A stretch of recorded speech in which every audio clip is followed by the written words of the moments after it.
like Because they this say, no, is no, a no, really no. good one. In judiciary, Yes. you don't talk about something that's before the judge. Or in politics. Yeah, even You're in talking in as this a particular politician. matter, Yes. there are two parties that have presented their issues, and we're waiting for judgment. So I would like to invoke the sub judice law, Yes. but my opinion is very clear. In the past, I've been on radio, I've been on print media, I've been on TV, I've been in political rallies, and my position has been very clear. But for this particular show, I would like to invoke the sub judice law. Yes. But in other words, you would be happy if government took a stand and said this district should go to the Jopadola or this district should go to the Iteso. I You think they wouldn't need to mind. take a decision so Yeah. that we move forward. We stop for a break.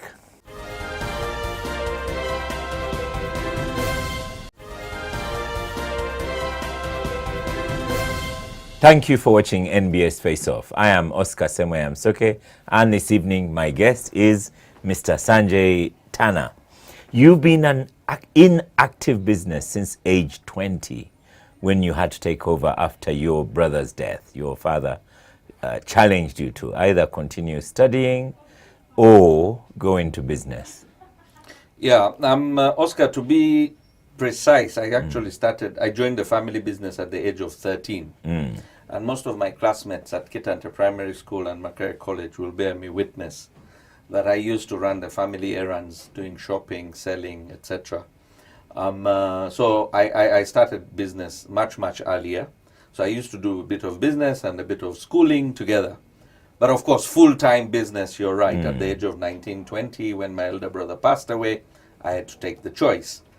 We had a small duka that used to be general store, and we used to sell all sundry items. Like a corner shop would. Yeah, like a corner shop, a retail shop. Yes, yes. A general store that had everything and anything in it that would generate some little revenue. Yeah. And the duka business has stayed in eastern Uganda, Jinja, Iganga, and all, but not many are successful as the Tanna business. Of course, we evolved. We evolved from a small duka, and we went into distribution of fast-moving consumer goods. We took agencies, what they call distribution agencies. So we represent quite a number of the large multinationals in this country, in that region, and modernization, adopting the modern business culture, both in terms of infrastructure, human resource, IT, and we have, with time, met the demands of all these most of the multinational companies that we deal with. Yes, maybe strategically because you're in Tororo, where many would like to run through. Yes, and of course it's the entire region, eastern region, and you also find that there are quite a number of people that appreciate our background because we've lived in the area, so you understand the people. We are one of those families that have interacted with the local population, so they appreciate our level of sensitivity to their needs. We also do quite a bit of CSR within the region, so the level of acceptability from the local populace, call it the religious leaders, the cultural leaders, is very good. We get quite a bit of support from all those sectors, and therefore the old ideals that my old man left, and of course the deeds that he performed, definitely help us in a long way. Yes. But trading is so difficult now in Uganda, not just in Tororo, but everywhere. But the levels of poverty in Tororo are high, and yet still people do open up dukas that are not successful. True, of course, like Oscar, you'll appreciate, we moved out of the duka business sometime in 2003, and then we went into large warehousing, fleet management for distribution, and etc. But you're right, there are quite a number of dukas run by both the local population and the migrant population. within Iganga, Kamuli, Jinja, Tororo, Bugiri, Busia, Mbale, and of course, in our simple commerce classes that we had during school, that a retailer has a certain number of advantages over us, Yes. the wholesalers now. Yeah. And definitely they know their clientele, they can give credit, they can give in installments, etc., etc. So there is still room for operation. The general business environment is tough, you're right, as we speak. But I think the government has done very, very well, especially this government that we have at the moment, when it comes to economics. Within the last 1.5 years, the economic situation has really tightened, especially when you look at the liquidity element. So you find a lot of people saying there is no money, there is no money.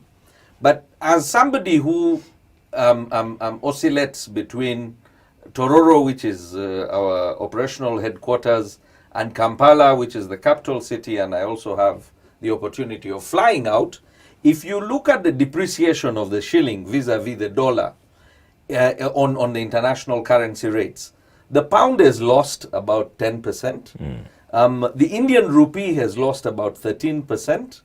Several other currencies, including the South African rand, has lost about 12 to 13% since Donald Trump came to power, which shows you that the dollar is going up, is getting stronger. But we have lost only 6 to 7%. So that shows you that whoever is in charge of our fiscal policy is actually doing a good job and insulating us against that. I don't know, Sanjay, because someone in Toro is now watching you on television and you're saying they're doing well. Have you tried giving someone 1,000 shillings, 2,000 shillings and seen how grateful they are? And yet you know that within our currency, that's not a lot of money.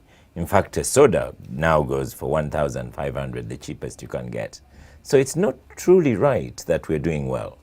It is. What I'll tell you, Oscar, is that Ugandan that wants... In Tororo. No. I'm speaking for Uganda before I zero in down Tororo.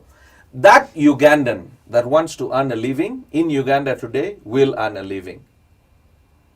The advantage we have in Uganda is that land belongs to the people, unlike many other countries that you know of. So if somebody went and tilled, he's able to get at least the basic things he needs to eat at home. He may not be able to live a luxurious life. If you cross the border from Tororo, which is my hometown, and you go into Kenya, even earning a basic meal is a struggle. If you go across to Tanzania, getting a basic meal a day is a problem. But here we are blessed. We are blessed in terms of weather. We are blessed in terms of fertile soils. So the issue is do you and me want to work? Do we want to put in the effort? If we want to, we will. And that's what we used to do when we were in leadership, and we still do to a reasonable extent. I will give you just one example to explain to you where I think the fundamental problem is. The fundamental problem is that Uganda has over-liberalized its economy. You find a farmer that has dried maize or coffee in his compound, will collect even the stones in the compound, fill the sacks, take to the market to get cash. That has nothing to do with liberalization. No, I will explain. I will explain. That's criminal. In the olden days, every household had 2 granaries. I don't know if you remember that. One was managed by the head of the family. The other you could not touch unless you had permission from the chief, which ensured food security, which we have now lost because we have monetized the entire economy. Yes. The government has not put in place silos, and where we have this grain exchange system that they are trying to develop has not fully developed. Therefore, people don't have food security. You sell at a cheap price when you have produce. The middlemen buy, dry, and store it and sell you the same food 6 months down the road at a very expensive price.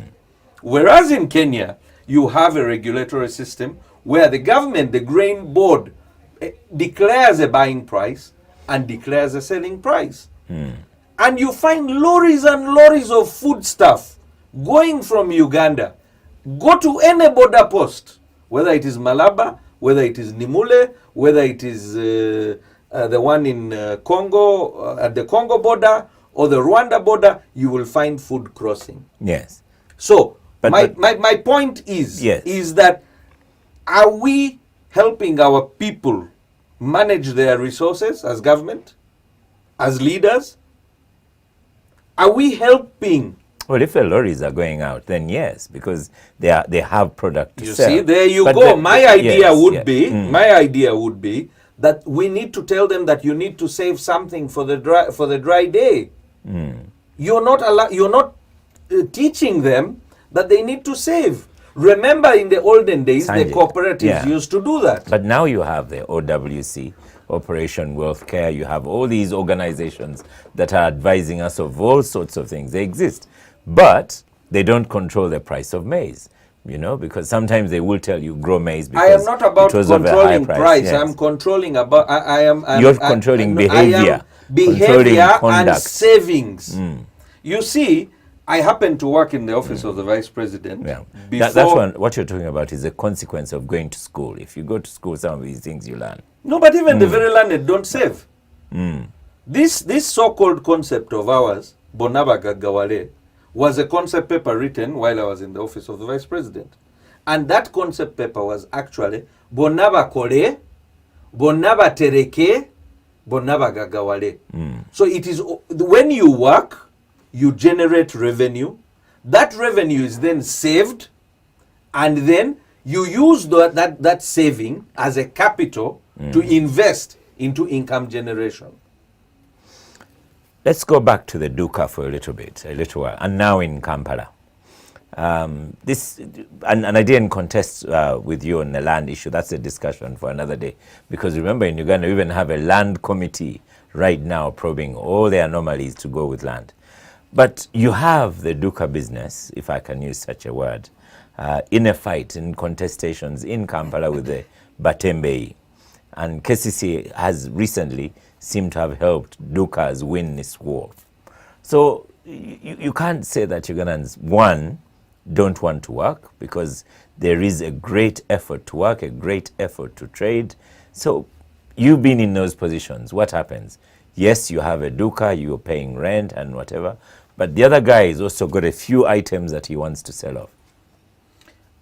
The idea of hawking has been time immemorial. Yes. Even the first merchant market in Venice was a market of hawkers when people all came together to create the market. Even today in London, in Penge or Oxford Market, there are market days when they come on the market and display their items on the streets.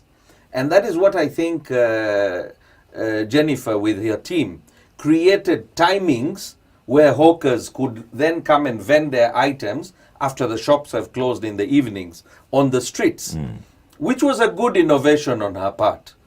I think the element of not allowing hawkers hawk in front of the shops the same items the shop is selling is rational. Because if I am renting a shop and I'm paying taxes and I'm paying for security and utilities and I'm selling this item in the shop, you have no overheads and you're coming right in front of my door to sell the same item, then that's unfair competition.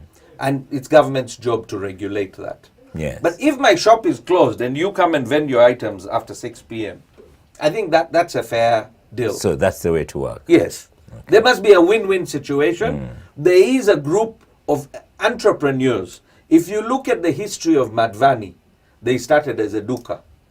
If you look at the history of Meta, they started as a Duka. If you look at the story of Mzee Mukwano, he started as a Duka. If you look at the story of Mzee Rafiki, Hussein Lira, Rafiki Soko. All of the ones you've mentioned seem to have one ethnicity. Yeah. And even doing well in the Dukas. Muzei Mulwana, the late Mulwana, even Muzei Wavamno, even you, Patrick Bitaturet, in many of his articles, talks about hawking sugar and bringing sugar from Kenya, and he used to run a library on Kampala Road. All these are dukawalas before they evolve into huge businesses. Any small businessman has the ability to grow and evolve into a huge business as long as you maintain the ethos of business. Yes. On that note, Mr. Sanjay Tanna, thank you so much for appearing on NBS Face Off. Thank you. Thank you. It was a pleasure. Yes, it was, yes. Yes.